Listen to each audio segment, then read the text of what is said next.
table and graph of a sine function. So as you can see in the upper left-hand side, the parent equation is y equals sine of x. Now to the right, you see the parent table. Everything you do with a sine function is going to come back to this parent table. So we have our x and y values. So we have 0, 0, pi over 2, comma 1, pi, comma 0, 3 pi over 2, comma negative 1, and 2 pi, comma 0. The period in a sine function is 2 pi. And what it does for the pattern on the y side is it goes from 0 to 1 to 0 to negative 1 to 0. So you start and end at the same place. This is called the primary cycle of the sine function. Now in the lower left-hand side, you're going to see the graph. It's pretty simple because all you need to do is take the points from your table and put them on the graph. Now what a sine function does in its graph form is it forms a sort of wavy line. Next, we're going to look at a cosine basic parent table. You may think that this looks like a parabola, but this is actually the parent table and graph of a cosine function. Now, what's pretty similar between sine and cosine is that they have the same period. It goes from 0 to 2 pi in their primary cycle. But on the y-axis, we have a little bit of a difference. You see, the cosine starts at its maximum. So it starts at 0, 1, and then goes to pi over 2, comma 0, pi, negative 1, 3 pi over 2, comma 0, and 2 pi, comma 1.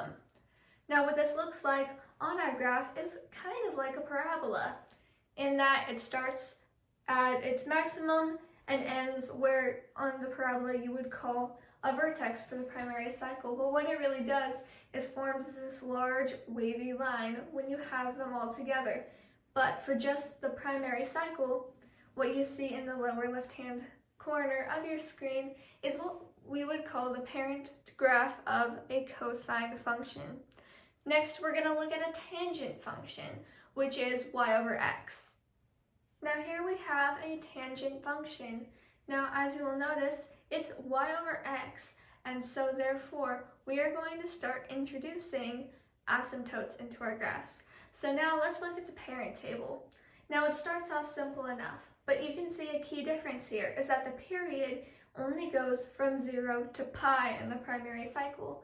Unlike sine and cosine, who have a period of 2 pi, tangent only has a period of pi.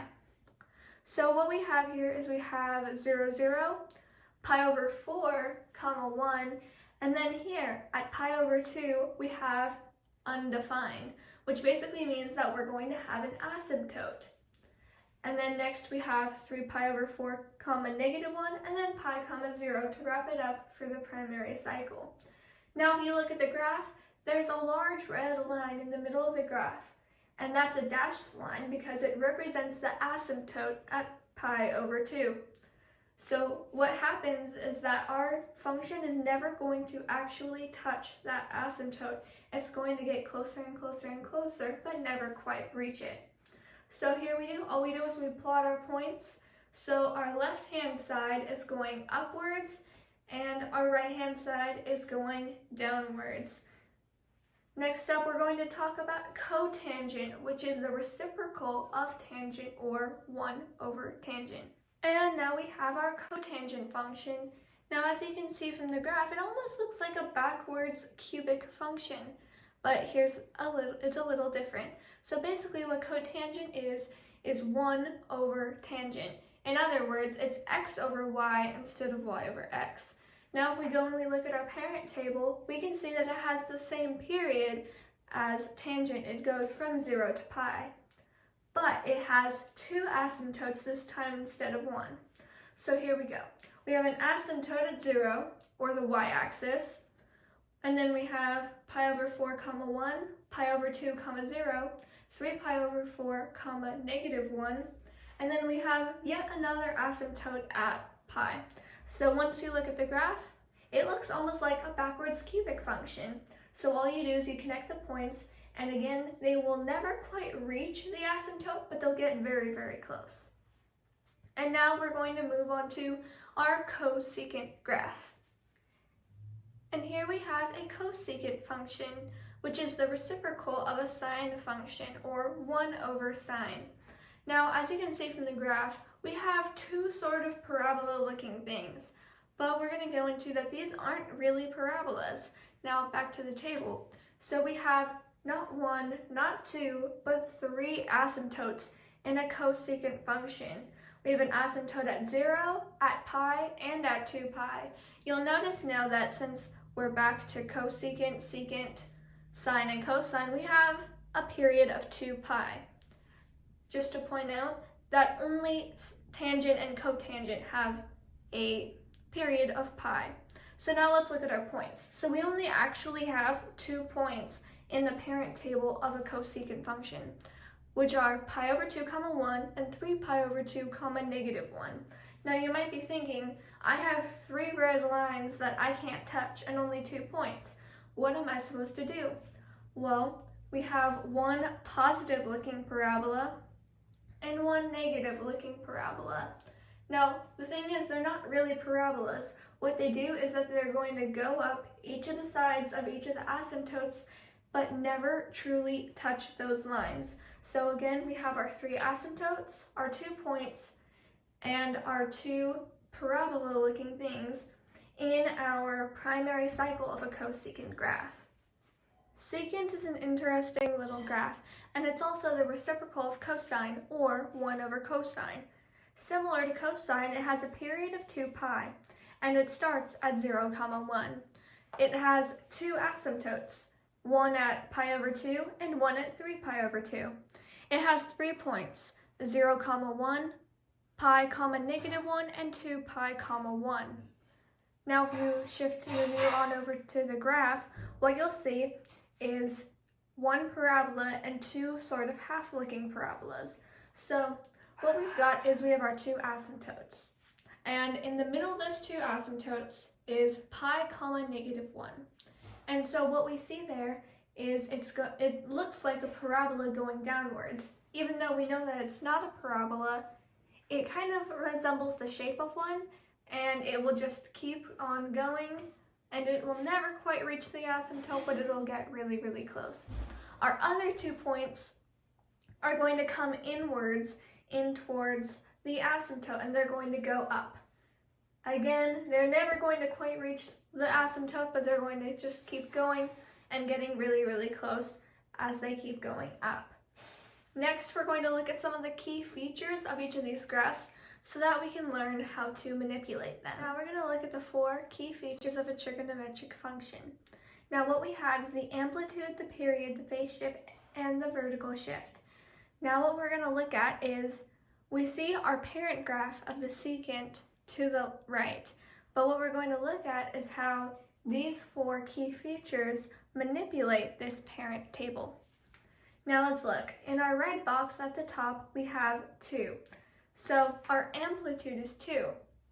A small note is that if the number that's in that box is a negative, the amplitude is always the absolute value. So the amplitude will never be a negative number. So anything above 0 can count as an amplitude. Next, we have our period, which is 4 pi. Now what we have to do to find our period is we have to look at our parent table. Our parent table for secant shows that our period is 2 pi, but in this case it's 4 pi because we take the period, which is 2 pi, and divide it by that number that comes before x. Since that number before x is 1/2, we have 2 pi divided by 1/2, which equals 4 pi, which is our new period. Next we have the phase shift. Now you can see that I put the orange brackets around the brackets for the secant graph. Now what we want to do is set that equal to 0 and solve for x, and that's our phase shift. So if we add pi to the other side and divide by 1/2, we have a phase shift of 2 pi. And that will affect our x values. Next we have our vertical shift. Now obviously it's just that last number, whether it's plus or minus. Our vertical shift in this case is plus 2. So our y values are all going to be increased by 2. Now I'm going to show the simple steps that we can take to take these 4 key features and get a new parent graph and a new parent table and change that into our new graph and table. Okay, so here we're going to go over the first 2 steps. Now the first step is to make the parent table, which we can see the parent table of a secant graph on the right. Now the second step is to multiply the y values by the amplitude. Now as you can see, we have a red box around the 2 before secant, and so that is our amplitude. So what we're going to do is multiply all the y values by the amplitude. So 1 times 2 is 2, negative 1 times 2 is negative 2, and 1 times 2 is 2. Now, just a small note, if the number inside that little red box was negative, even though the amplitude is a negative, you would multiply the negative number by the y, not necessarily just the amplitude. The next step is to add the vertical shift to the y values. So what we're going to do is we see that plus 2 is in the purple box. That's our vertical shift. So now that we've multiplied all of our y values by the amplitude, you would add 2 to those values. Then your fourth step is to change the x values to fit the period. So our new period, according to the little 1/2 before the x, is 4 pi. So what you're going to do is, just like you divide the original period by 1/2, you are going to divide all of the x values by 1/2. Here are our last 2 steps in this process. Step 5 is to add the phase shift to the x values. So as we went over, the phase shift in this case is setting the orange parentheses equal to 0 and then finding the phase shift from there. So using that method, we know that the phase shift is 2 pi. So once you've done everything that you needed to with the period, you're going to add the phase shift to the x values. So you'll be adding 2 pi to each of the x values. And then your last step is to graph. So make sure that you look back at the parent graph so that you see a model of what it should look like, even though it'll be slightly different. Thanks for watching, and don't forget to subscribe.